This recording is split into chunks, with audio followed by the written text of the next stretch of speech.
Hello guys, welcome to all of you. आज हम पढ़ाने जा रहे हैं कंप्यूटर इंजीनियरिंग और कंप्यूटर नॉलेज, जो J K S S B account assistant panchayat account assistant 2020 का एक सब्जेक्ट है। ठीक है ना। पढ़ाने से पहले मैं आपको बता दूं कि एग्ज़ाम में या एग्ज़ाम के सिलेक्शन प्रोसेस में तीन इम्पॉर्टेंट फैक्टर्स रहते हैं, जैसे सिलेबस हो गया हमारा। दूसरा हो गया हमारा नोट मेकिंग मतलब नोट बनाते चलिएगा मेरे साथ, ठीक है ना। और तीसरा हो गया हमारा MCQs यानी क्वेश्चंस सॉल्व कर लेना। तो चलिए, आज हमारा पहला लेक्चर होने जा रहा है इंट्रोडक्शन कंप्यूटर।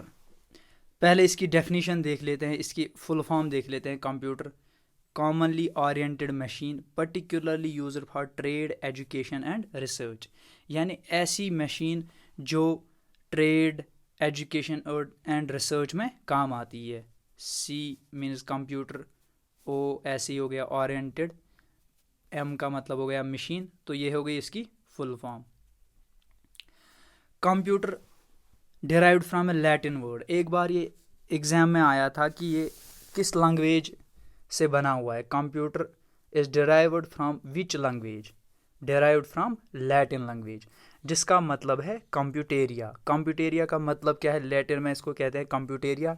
इसका मतलब है टू कंप्यूट, यानी कोई भी कैलकुलेशन कर लेना, या सिंपल सी भाषा में कहेंगे हम टू कैलकुलेट, या कोई भी कैलकुलेशन कर लेना। तो चलिए इसकी डेफिनेशन की तरफ। It is an electronic programmable machine. पहले ये देख लेते हैं इलेक्ट्रॉनिक का मतलब क्या है। मतलब ये इलेक्ट्रॉन्स की बदौलत चलता है, मतलब इलेक्ट्रॉन्स मतलब बिजली पे चलता है। अगर आसान सी भाषा में कहेंगे बिजली पे यानी इलेक्ट्रिसिटी पे, क्योंकि इलेक्ट्रिसिटी भी इलेक्ट्रॉन्स की मदद से चलता है। प्रोग्रामेबल मतलब इसमें कोई प्रोग्राम होता है, कोई लैंग्वेज फिट होती है। लैंग्वेज मतलब ये ऐसी कोई लैंग्वेज या ऐसी कोई भाषा जो ये समझ सके। अगर हम यहाँ से इसको कुछ दे दें ताकि ये समझ सके, जैसे मैं अगर आप लैपटॉप को यहाँ से दे दोगे हेलो हाय कुछ भी बोलोगे, ठीक है ना, तो ये समझ पाएगा कि आपका कहने का मतलब क्या है। अगर आप कुछ भी टाइप करोगे तो ये समझ पाएगा कि इसका कहने का मतलब क्या है, ठीक है ना। तो इसीलिए कहा जाता है इसको प्रोग्रामेबल मशीन, वरना हर कोई चीज़ मशीन होती है। फॉर एग्जांपल आपके घर में मोटर होता है, मोटर भी एक मशीन ही है। लेकिन अगर आप उसको यहाँ से कुछ दे दोगे या कुछ डाटा, मतलब आप उसको डाटा नहीं देख सकते हो, ठीक है ना, तो ये प्रोग्रामेबल मशीन हो गई। Which takes input as data, ठीक है ना, which takes input as data. यहाँ पे ये वाला पॉइंट बहुत इंपॉर्टेंट है। इलेक्ट्रॉनिक प्रोग्रामेबल मशीन है ये, एक तो इलेक्ट्रॉनिक कंप्यूटर है, दूसरा ये प्रोग्रामेबल मशीन है। तीसरा पॉइंट है इसका ये इनपुट, यानी जो आप यहाँ से इसको देते हो। अगर मैं यहाँ से इसको कोई भी टाइप कर लेता हूँ, उसको कहते हैं हम डाटा। आफ्टर प्रोसेसिंग, जब ये उस पर काम करता है, जो हमें देता है in the form of hard copy और सॉफ्ट कॉपी, उसको कहते हैं आउटपुट। उसको कहते हैं हम आउटपुट, ठीक है ना। और आउटपुट किस में देता है? As information. इनपुट हम देते हैं एज डाटा और आउटपुट ये हमें क्या देता है? As information. तो चलिए एग्जाम्पल से समझते हैं इसको। मान लीजिए मैंने बताया कि इनपुट देता है ये एज इनपुट देते हैं हम एज डाटा, ठीक है ना। इनपुट यूनिट में देते हैं हम। किस में देते हैं हम? अगर हम इनपुट देंगे तो ऑब्वियसली इनपुट यूनिट किसी यूनिट में देंगे, किसी डिवाइस में दे देंगे, उसको कहते हैं हम इनपुट यूनिट। और जिससे हम ले लेते हैं आउटपुट, उसको कहते हैं आउटपुट यूनिट। तो यहाँ पे इनपुट यूनिट हो गया ये कीबोर्ड। मैंने ये कीबोर्ड आपको दिखाया, कीबोर्ड हो गया इनपुट यूनिट। यहाँ से हम कुछ टाइप कर लेते हैं। फॉर एग्जांपल हमने ये वाला टाइप किया, हमने CO, यहाँ पे COMPUTER कंप्यूटर SOF, फिर स्पेस डाल दिया, फिर स्पेस। तो ये एक रॉ इन्फॉर्मेशन है, पहले आपको नहीं पता है कि ये क्या बनेगा, ठीक है ना। तो आफ्टर प्रोसेसिंग ये पहुंच जाता है यहाँ पे CPU पे। यहाँ कंप्यूटर आप देख सकते हो, इसमें लगा हुआ होता है CPU यानी सेंट्रल प्रोसेसिंग यूनिट, ठीक है ना, सेंट्रल प्रोसेसिंग यूनिट। तो सेंट्रल प्रोसेसिंग यूनिट इसमें फिट किया होता है आजकल के कंप्यूटर्स में। Central processing unit brain of a computer इसको भी कहते हैं, ये वाला पॉइंट आप नोट कीजिएगा। सेंट्रल प्रोसेसिंग यूनिट को ब्रेन ऑफ कंप्यूटर भी कहते हैं। सेंट्रल प्रोसेसिंग में लगा हुआ होता है ALU अर्थमेटिक लॉजिक यूनिट, यहाँ पे मैं आपको दिखाऊंगा। ALU लगा हुआ होता है, CU लगा होता है arithmetic logic unit, CU ALU में बसेस होते हैं जो डाटा ट्रांसफ़र कर लेते हैं। ये अलग सा टॉपिक है, ये मैं आपको आगे जाके लेक्चर्स में पढ़ाऊँगा। फ़िलहाल आप इतना याद रख लीजिए, जैसे ही आप ये यहाँ पे कुछ टाइप कर लेते हो, कोई भी कुछ भी आप टाइप कर लेते हो, ठीक है ना। मान लो पोइम, आप एक पोइम टाइप कर लेते हो, ठीक है ना, तो वो हो गया आपका डाटा। तो जब ये डाटा यहाँ पे पहुँच जाएगा, इसमें CPU लगा होगा, CPU इसको प्रोसेस करेगा। आपने ये वर्ड्स आपने टाइप किए, इसको प्रोसेस करेगा, मतलब कंप्यूटर को अलग लिखेगा, सॉफ्टवेयर को अलग, एंड को अलग, दियर को अलग, एंड यूजेस को अलग लिखेगा। तो फिर आपको स्क्रीन पे दिखेगा कि computer software and their uses, तो आप आराम से पढ़ सकते हो। जो आप ये आराम से पढ़ सकते हो उसको कहते हैं हम इन्फॉर्मेशन। इसी इन्फॉर्मेशन को कहते हैं हम आउटपुट। इसी इन्फॉर्मेशन को कहते हैं हम आउटपुट। किस में देता है ये? आउटपुट यूनिट में। आउटपुट यूनिट यहाँ पे क्या हो गया, आप यहाँ पे देख सकते हो स्क्रीन पे, तो ये हो गया आउटपुट, या ये हो गई इन्फॉर्मेशन। या in the form of soft, या आप हार्ड कॉपी, यहाँ पे प्रिंटर लगाओ, या इसको आप केबल की मदद से यहाँ पे इसको आप हार्ड कॉपी भी निकाल सकते हो, ठीक है ना, ताकि आप ऑफलाइन भी पढ़ो। तो इस हार्ड कॉपी को भी हम कहेंगे आउटपुट। क्या देता है? As information. तो आई होप कि आपको समझ आया होगा। तो चलिए अगली पॉइंट की तरफ। Father of a computer is Charles Babbage, यहाँ पे मैंने हाईलाइट किया हुआ है, father of computer is Charles Babbage. इसने जो कंप्यूटर बनाया था उसका नाम इसने रखा एनालिटिकल इंजन। एनालिटिकल इंजन इसने नाम रखा था इसका, जिसका इनपुट, यहाँ पे इनपुट यूनिट मैंने आपको बताया, कीबोर्ड। लेकिन उस ज़माने में इसने इनपुट यूनिट क्या रखा था, यहाँ पे आप यूनिट ऐड कीजिएगा अपने नोट्स में। इनपुट यूनिट क्या रखा था इसने? Punching cards. कीबोर्ड नहीं, पंचिंग कार्ड्स। पंचिंग कार्ड्स होते क्या थे, ये मैं आपको थोड़ा ओवरव्यू दे देता हूँ। पंचिंग कार्ड्स बिल्कुल एक कार्डबोर्ड की तरह होता था। इसमें सर्कुलर ऐसे होल्स बनाए हुए होते थे जिसमें लाइट पास होती थी। फिर ये जो लाइट्स पास होती थी उनको ये डिनोट करता था एज 1। जो लाइट पास नहीं होती थी उसको डिनोट करता था एज 0, ताकि मशीन इसको समझ सके। उस ज़माने में कंप्यूटर को मशीन लैंग्वेज फिट किया गया था, मतलब उसमें कौन सी लैंग्वेज थी? मशीन लैंग्वेज, जो मशीन समझती थी। ये machine language, assembly language, high level language हम आगे जाके लेक्चर्स में पढ़ेंगे। फिलहाल आप इतना याद रख लीजिए, एनालिटिकल इंजन, और इसने बनाया था इनपुट यूनिट, इसने दिया था इसको पंचिंग कार्ड्स, ठीक है ना। फादर ऑफ मॉडर्न कंप्यूटर का नाम क्या है, किसने दिया था? फादर ऑफ मॉडर्न कंप्यूटर, ये वाली डेफिनेशन किसने दी थी? एलन ट्यूरिंग ने।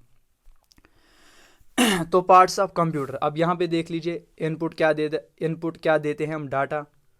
आउटपुट क्या देता है हमें? इन्फॉर्मेशन, ठीक है ना। तो पार्ट्स ऑफ कंप्यूटर क्या है? कंप्यूटर के दो पार्ट्स है, एक तो है हार्डवेयर और दूसरा है सॉफ्टवेयर। हार्डवेयर टेंजेबल पार्ट होता है, सॉफ्टवेयर नॉन टेंजेबल पार्ट होता है। चलिए समझते हैं इसको। Hardware is a tangible part, that means we can touch them with our parts या विद आवर हैंड्स, यानी जिसको हम छू सकते हैं। यहाँ पे आप एग्जांपल के तौर पर देख लीजिए, ये हो गया इसका ये स्क्रीन, इसको भी आप देख सकते हो और छू भी सकते हो, ये हो गया हार्डवेयर। प्रिंटर देख भी सकते हो आप, इसको छू भी सकते हो, हार्डवेयर। मदरबोर्ड हो गया इसका, नोटबुक, स्कैनर, मॉनिटर, और ये हो गया कीबोर्ड। इन सारे एलिमेंट्स को आप छू सकते हो, इसीलिए इसको कहते हैं tangible part. Non tangible part, ये वो वाला पार्ट होता है, software is a non tangible part, जिससे आप काम ले सकते हो। ओनली वी कैन एक्सेस, यानी इससे हम काम ले सकते हैं लेकिन छू नहीं सकते हैं। देख सकते हैं लेकिन छू नहीं सकते हैं। जैसे एग्जांपल के तौर पर विंडो 10, 9, 8, 7, या म्यूज़िक प्लेयर या फेसबुक ऐप हो गई, देख लीजिए आप यहाँ पे विंडोज़ है ना, मैक ऑफिस या यूनिक्स, ठीक है ना, एप्लीकेशन जैसे Chrome, Mozilla Firefox, VLC player, PPT presentation, या हो गया ये एडोब रीडर या ओपेरा, यानी आपके पास अगर पीपीटी सॉफ्टवेयर इसमें होगा हार्डवेयर में, तभी आप हार्डवेयर पे पीपीटी बना सकते हो, तभी आप कंप्यूटर में पीपीटी बना सकते हो। Hardware can not perform without software installed in it. अगर इसमें सॉफ्टवेयर नहीं होगा, यानी ये वाले नहीं होंगे, तब तक आप काम नहीं ले सकते हो। अगर आपके फ़ोन में फेसबुक ऐप नहीं होगी, तब तक आप फेसबुक पे एक्सेस नहीं करोगे। आई होप कि आपको समझ आया होगा। इट्स ए प्रोग्रामेबल मशीन, मैंने पहले ही बताया आपको। प्रोग्रामेबल मशीन, ये प्रोग्राम बनता कैसे? पहले हम बंच ऑफ कमांड्स जब दे देते हैं, तो बंच ऑफ कमांड्स बना लेते हैं, बंच ऑफ इंस्ट्रक्शंस बना लेते हैं प्रोग्राम। ये एक अलग सा टॉपिक है, फिर भी मैं ओवरव्यू दे देता हूँ।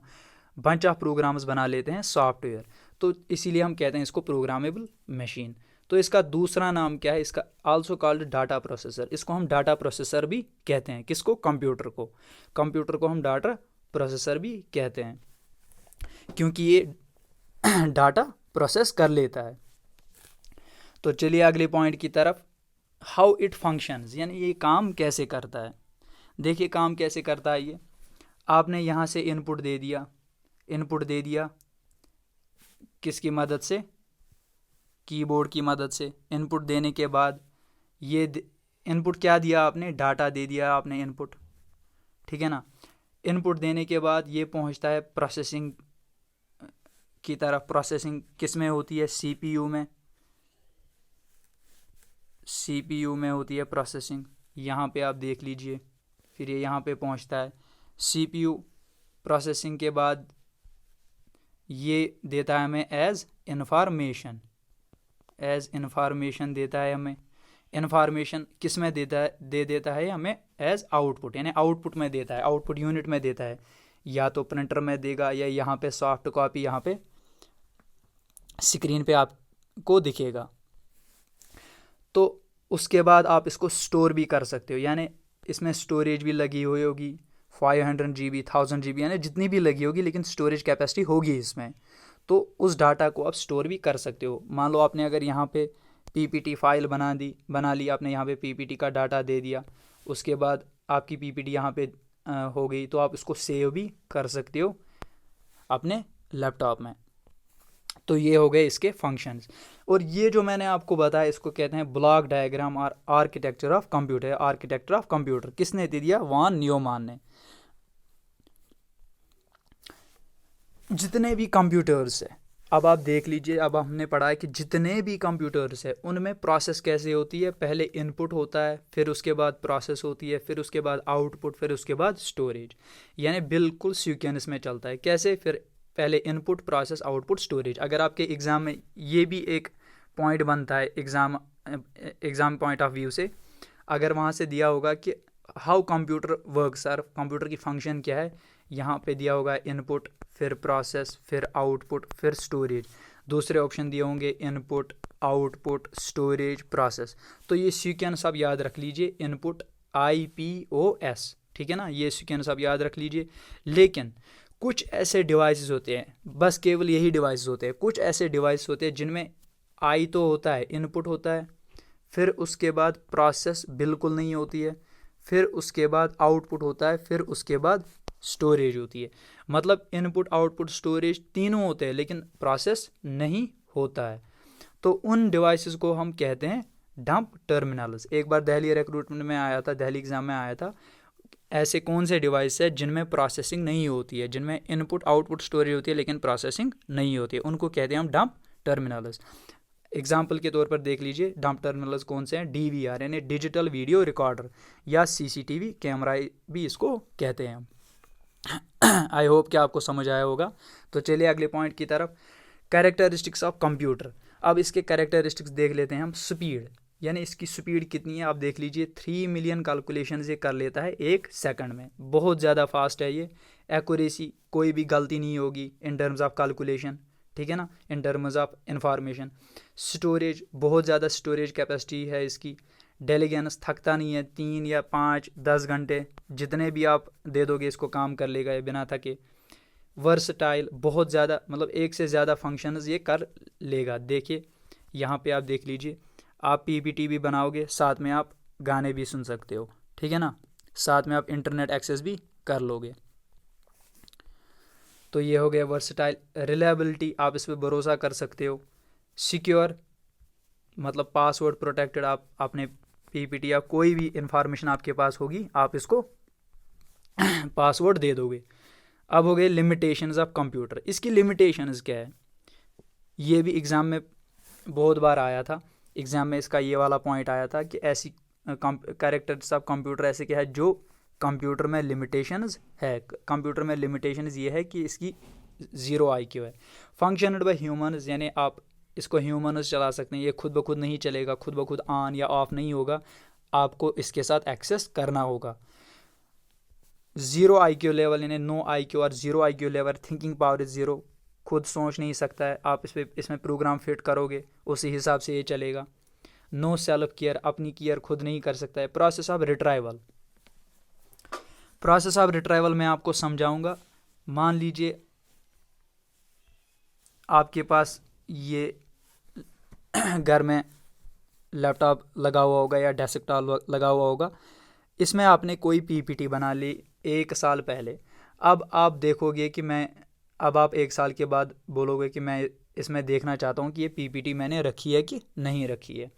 पीपीटी रखने के बाद ये क्या करेगा, आप जब इसमें सर्च करोगे, मान लो पीपीटी का नाम आपने रख लिया इंजीनियरिंग नोट्स या कंप्यूटर नोट्स, इंजीनियरिंग नोट्स या कंप्यूटर नोट्स, तो आप जब यहाँ पे सर्च करोगे, यहाँ पे आपका सर्च बटन लगा हुआ होगा, आप जब सर्च करोगे इसमें कंप्यूटर पीपीटी, तो अगर ये पीपीटी इसमें होगी, ये आपको सीधे नहीं देगा, ये पहले जाएगा लोकल डिस्क C में, फिर उसके बाद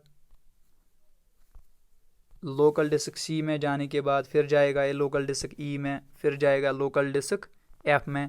अगर इन तीनों में देखेगा कि इसमें है ही नहीं है, ये इसमें प्रेजेंट है ही नहीं, तो उसके बाद ये आपको बता देगा no search, no result search found, ठीक है ना।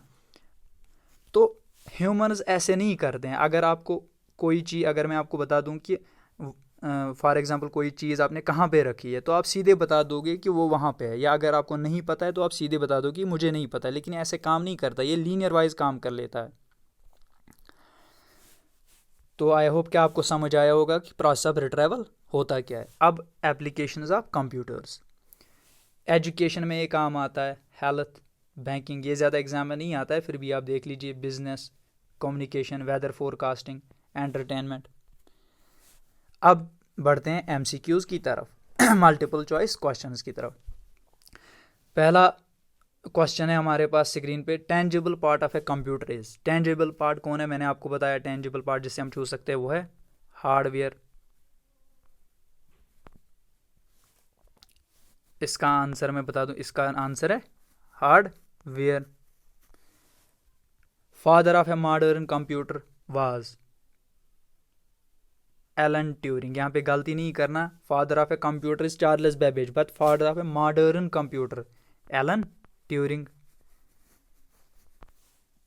Founder of analytical engine, analytical engine किसने बनाया था, चार्ल्स बेबेज ने। Founder of analytical engine Charles.